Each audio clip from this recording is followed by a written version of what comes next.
Hey guys, how's it going? Welcome back to my YouTube channel. Yes, I'm still sick. Yes, I'm going to continue saying this at the opening of every single one of my videos until I am better, god damn it. I've recently moved and yeah, all of this is subject to change quite a lot because I've ordered things to make a pretty backdrop. So yeah, it's going to be shifting. It's going to be a game of Where's Wally, but in this case, where is the knitted plant pot? I talk about Resilient Jenkins every so often. I like to sit back and then there's a lot of information that's come out and then I just like to share it with the audience because there's a large chunk of my audience that likes hearing these updates. If you want more frequent updates on what's going on, I would recommend a channel like Cursed Eye, who is much more on top of it than I am. There's some bits that I'm not 110% sure on, but I always say that I'm not 100% sure, and then you guys can fill me in. I have faith that God will let the right person win in this situation. It's not even about winning, it's about making sure what's best for the kids happens.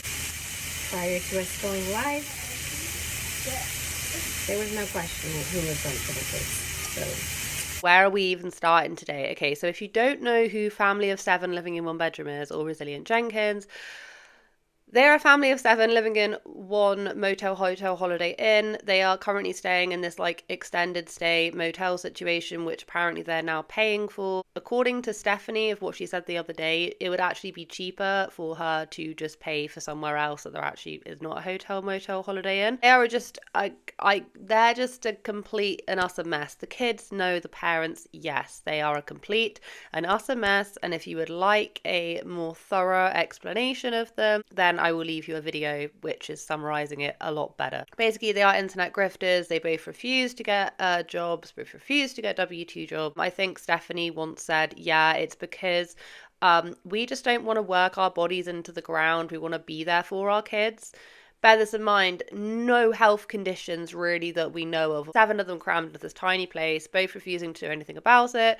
But I think TikTok is now actually earning them some coinage, so hopefully we'll be able to see them move soon. Now, the issue that has come up in the past couple of weeks, so the oldest boy that lives there, not naming names, not going into details because that's not my place to do so on this channel, but the oldest boy that lives there, his biological mum has been trying since 2022 or 2023 to be able to actually see her son.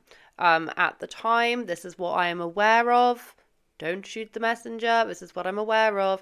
At the time, things were going on in her life. She did not have anywhere to live. So she said, you know, their son can live with Drew. And apparently it was all going fine, it was all going dandy, and she was seeing him, and they were talking every single day, all that kind of stuff. And what ended up happening was that Stephanie came into the picture, and then all form of contact has ceased between Desiree, who's the biological mum, and her son. And so for the past couple of years, she has been trying to actually even locate where they were, because no one knew where they were for a long time until Stephanie started posting their business on TikTok. When they did their recent court case, there was this document that was submitted to DCFS basically stating that Stephanie had given the boy a black eye.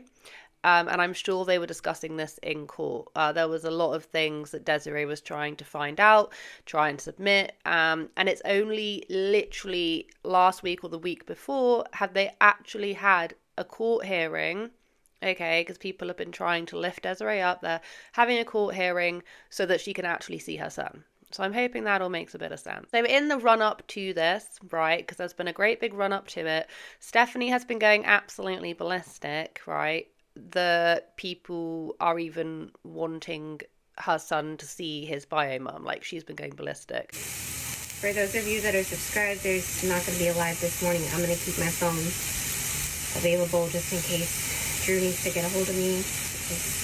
Y'all know that you probably know where he's at this morning. And it's come to my attention that he decided to buddy up on him.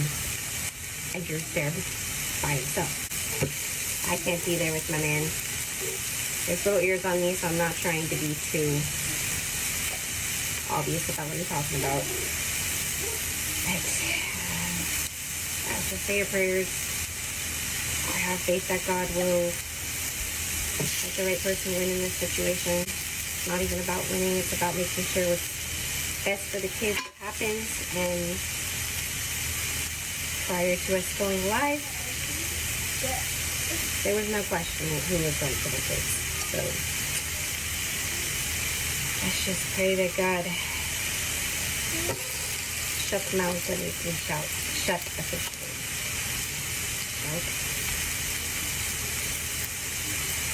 I'm a little bit anxious if you can't tell. The end result of what I'm aware, the end result of this, right, is that she's now been granted like visitation. She can now see her son. I'm not sure if that's scheduled visits or if he can go to her. I'm not entirely sure. But there's meant to be daily or frequent phone contact, especially because their very first date that the bio mum and the son are supposed to be, you know, meeting is this Sunday coming. And they were, a court order was made saying, you know, especially in the first week leading up to this, we need to see that all the parents are trying to be amicable. Desiree is reaching out and that Desiree is trying to make a effort, which she has been apparently this whole time, to have contact, right? So those are the things. There was also a rule where Stephanie was not allowed to show that boy on social media. Now, very quickly, this is what Stephanie said, a little while ago. Thank you for all the prayers, everyone. Little update. I'm not sure how much I'm legally allowed to share, especially because I wasn't able to attend court alongside Drew. What I can say is that the judge was in agreement that child has a say in the matter. He will get the opportunity to see his biological mother and decide for himself if he wants to build a bond or not. I personally sat with child and let him know that I don't ever want him to feel like he'll hurt me or that anything will change between him and I. He can choose to get however close he feels comfortable with his biological mother. However, that will never change the fact that I have been there for him and will be there for him for the rest of his life regardless of what happens. Basically droning in that she thinks of him as her son, that kind of thing, okay? And she has made other follow-up posts like this one and this one expressing that, you know, he is my boy and I've been there for him and all of this kind of stuff, which already, even by her saying this, for me personally, is going against the court order in the sense that the parents were supposed to be amicable for the sake of the child. Having parents that get on is everything in this situation. She's already trying to drive a wedge in, yeah?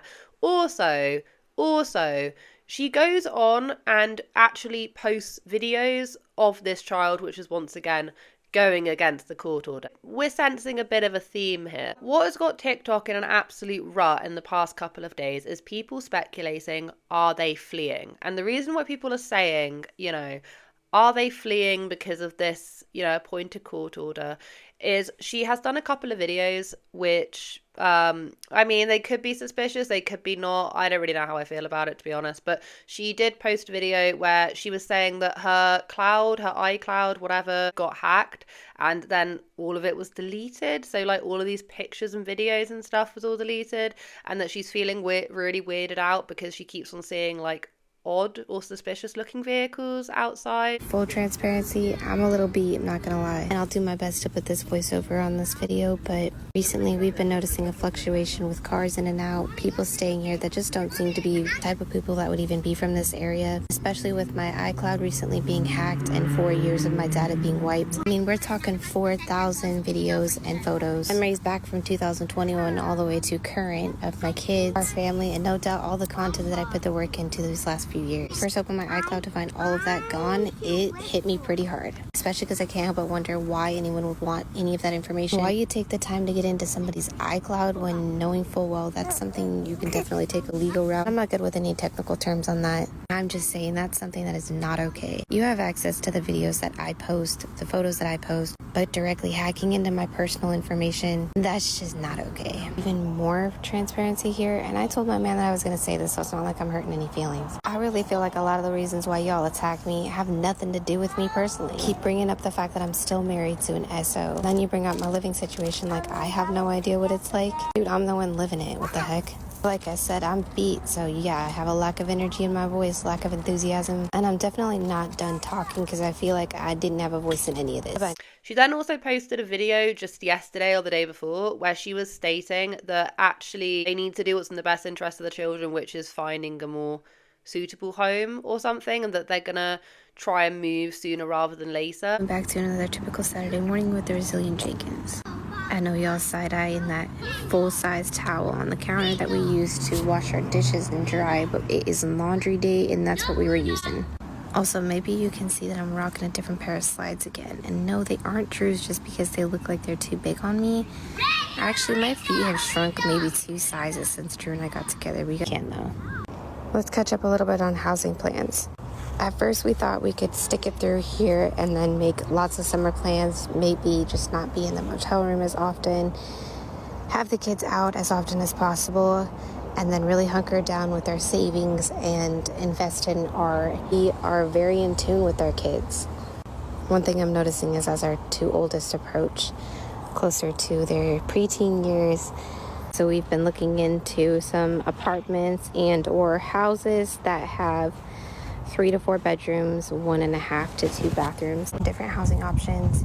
Work towards a manufactured home is probably a little bit more reasonable than tiny home.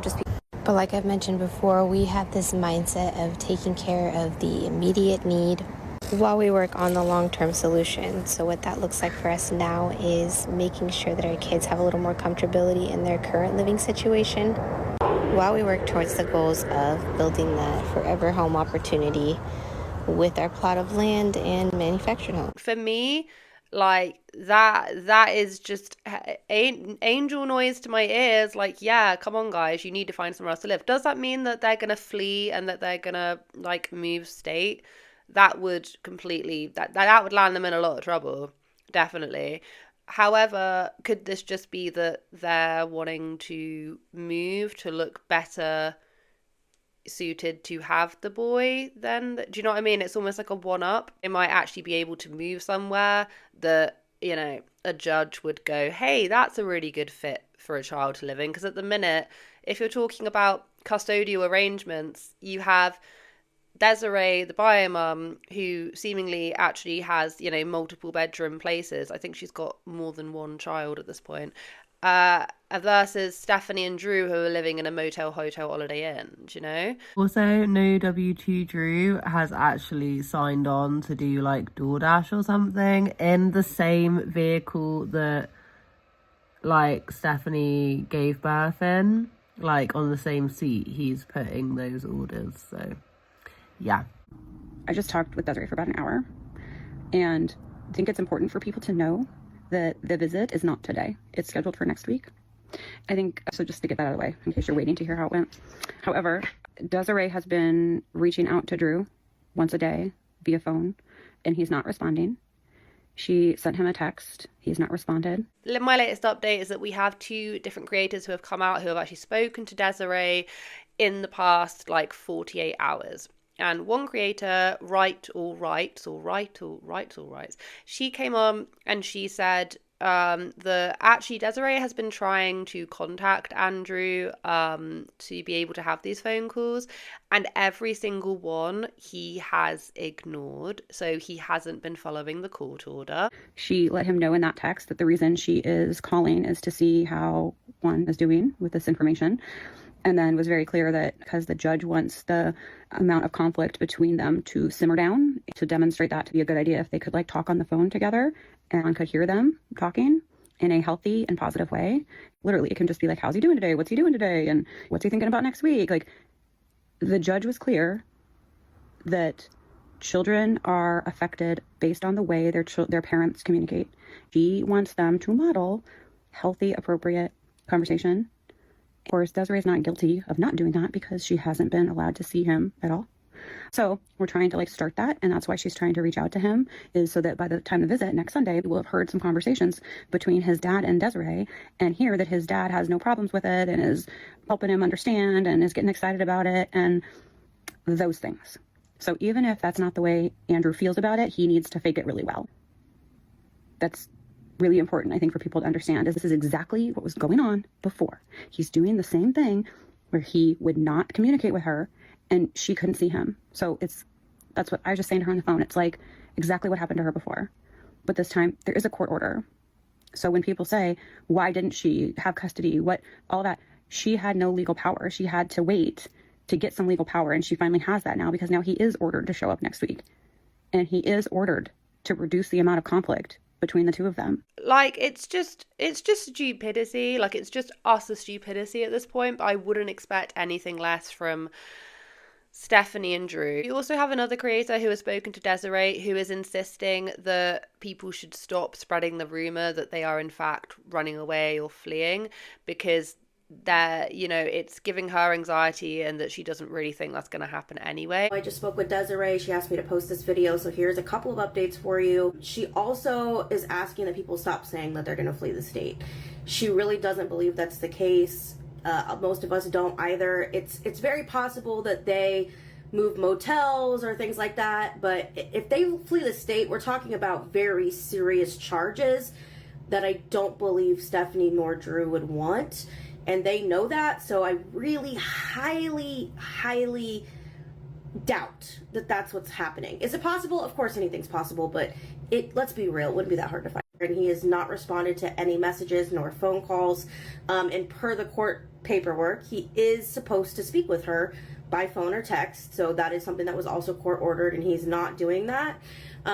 People keep asking, what happens if he doesn't bring, Deshawn, or they don't go along with this. Well, when they go back on July 10th, that's the whole point of this. If they are not doing these things, then the judge can pretty much be like, this is exactly what's going to happen at that point. And it would give Desiree a right to ask for basically full custody.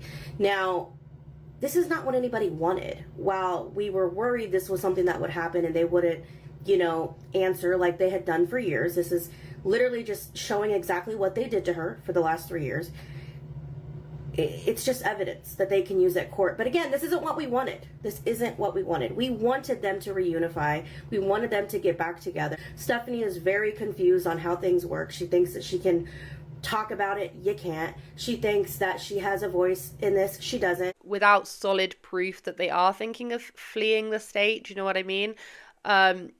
People should not really speculate. Also, the thing is, right, is that if they were going to flee, like, they document everything on social media anyway. Like, every single place that they move to, people find within less than 12 hours. So I don't understand how they'd be able to keep their finances up and also flee at the same time without anyone knowing where they're going.